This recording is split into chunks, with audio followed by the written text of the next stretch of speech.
Hi, it's Tim Hagen from Progress Coaching, and welcome to another episode of Coaching Conversations. And I wanted to make you aware of something very cool that we're doing on a subscription basis, and we'll put a link in each one of our episodes. But every Wednesday, we're going to be doing what we call an audio podcast workshop. That workshop will be roughly about 14 to maybe 20 minutes per episode, with each month having a theme from a coaching model, using feedback strategically, to coaching self-awareness, and so on. So if you could look in the body or in the content description of each episode, and you will see a link where you can join this subscription. These are literally 4 workshops every month, teaching specific strategies to address a particular area of workplace coaching, as it relates, again, to things like awareness, motivation, teamwork, and what have you. Here's the cool thing. It's only $10 per month, and each month you will get a handout that we will follow along with. So we also give you a tool for you to take notes as we go through each episode. We hope you'll check it out. Every leader in the workplace wants the ideal team. And I think we have a lot of experts out in the field that do a lot of great work on team development. And that could be, the 5 dysfunctions of a team. Patrick Lencioni does some brilliant work. I think about people who teach how to handle conflict. That's brilliant work. Love it. I want to introduce you to a concept that's a little bit different, and that is building and developing the ideal team through coaching infrastructure. Let me explain. Every leader, especially since the pandemic, is dealing with a lot. They are dealing with a lot. So when you think about the ideal team, let's look at currently what's going on. Now, according to Gallup, and the statistics have moved around a few percentage points, but that's about it. About 7 out of 10 people are neutral or actively disengaged in the workplace, meaning they're negative. Only 3 out of 10 are positive. So think about that. You're a leader of a team of 10.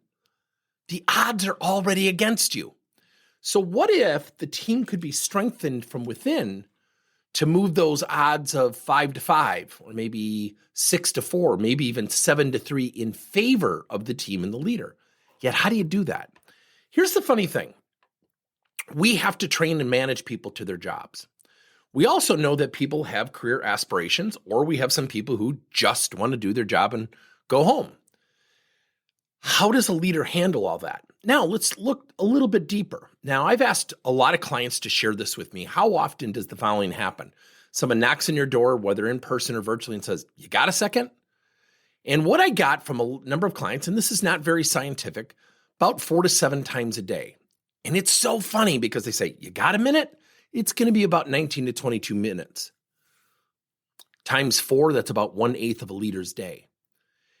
That sparks a very huge defining point for leaders. Here's why. On one side, if the leader says, "Sorry, I don't have time, I've got a meeting," that can come off the wrong way. And please, as a leader, don't make the mistake of thinking you're just talking to that person, because they're talking to everybody else. The leader never has time for me. The flip side is, what if the leader says, "Sure, go ahead," and they're busy and they're not attentive? That can also send a message. Leaders get put in precarious positions.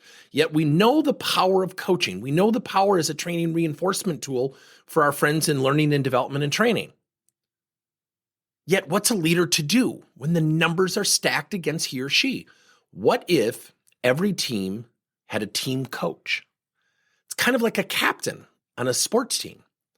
And what if you had 1 or 2 coaching champions, people who are well trained to not only recognize, celebrate, and reward positivity, yet were taught framing techniques of how to challenge those who are struggling with positivity safely?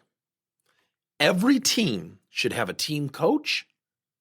Every team should have 1 or 2 coaching champions, which leads to greater succession planning, talent development, certainly talent retention, and it starts to stack the numbers in the favor of the leader.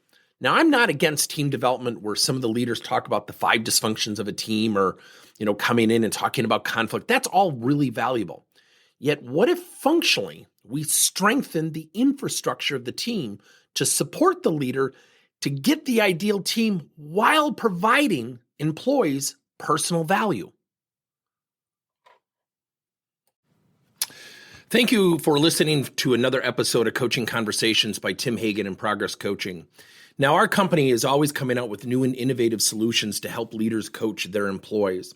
And recently, we just created a new service called Coach to You, where leaders can pick and choose topics and assign 7 to 21 day programs for employees to learn and, more importantly, apply actions and then reflect and share what they're going to do going forward as a result of the learning.